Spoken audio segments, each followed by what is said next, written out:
قەیچێکە با مناڵ بێتە مزگەوت بەداخەوە خەڵکێکی دڵی سەغڵەتەوێ بە مناڵە بینێ لەو مزگەوت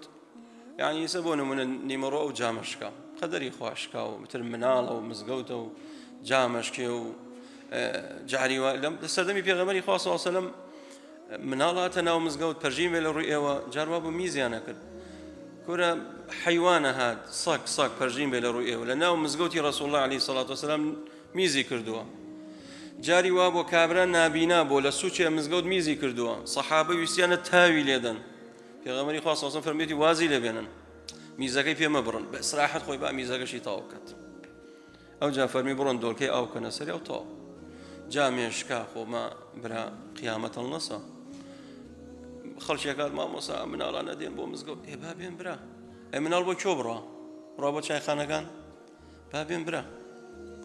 قەیچێکە تەحەمولیانەکەین وەکو مناڵی خۆمان دەسەنینە سەریانە دوو ماچیانەکەین هەدیەیەکیان بۆ ئەسەنین هەر وەک مناڵ خۆ تەعاملی لەگەڵکە